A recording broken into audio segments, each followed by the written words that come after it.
वैजापूर शहरातील व्यापाऱ्याला लुटणाऱ्या सराईत गुन्हेगाराला स्थानिक गुन्हे शाखेच्या पथकाने बेड्या ठोकले आहे। दिगंबर हरिचंद्र निकम, राहणार जरूळ, तालुका वैजापूर असे पोलिसांनी अटक केलेल्या व्यक्तीचे नाव आहे। या घटनेबाबत पोलिसांकडून मिळालेल्या अधिक माहितीनुसार प्रकरणात शुभम चंद्रभान रोठे, राहणार भोलेगाव, तालुका येवले यांनी फिर्याद दिली होती। त्यांनी दिलेल्या फिर्यादीनुसार ते रात्री 8:30 वाजता त्यांच्या लाडगाव रोडवरील मेडिकल येथून घरी जात असताना हॉटेल राधिकासमोर दोघा अनोळखी व्यक्तींनी त्यांची मोटरसायकल थांबवून मारण्याचा धाक दाखवून पॉकेट, मोबाईल व मोटरसायकल हिसकावून पळून गेले।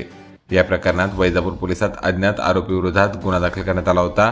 सदर गुन्ह्याचा तपास करत असताना स्थानिक गुन्हे शाखेचे निरीक्षक विजयसिंग राजपूत यांना तांत्रिक व गोपनीय बातमीदारामार्फत माहिती मिळाली की सदरचा गुन्हा हा दिगंबर हरिचंद्र निकम, राहणार जरूळ याने केला आहे। मिळालेल्या माहितीच्या अनुषंगाने पथकाने त्याचा शोध घेऊन त्याला ताब्यात घेतले। पोलिसांनी त्याची चौकशी केली असता त्याने गुन्हा केल्याची कबुली दिली। पोलिसांनी त्याच्या ताब्यातून गुन्ह्यातून चोरी गेलेला मुद्देमाल देखील हस्तगत केला आहे। यातील आरोपीला पुढील कारवाईसाठी पथकाने वैजापूर पोलीस ठाणे येथे हजर केले। दरम्यान सदरील आरोपी हा सराईत गुन्हेगार असून त्याच्यावर राहता येते खून करणे, खुनाचा प्रयत्न करणे तसेच कोपरगाव पोलीस ठाणे, नांदगाव पोलीस ठाणे येथे विविध कलमान्वये गुन्हा दाखल आहेत।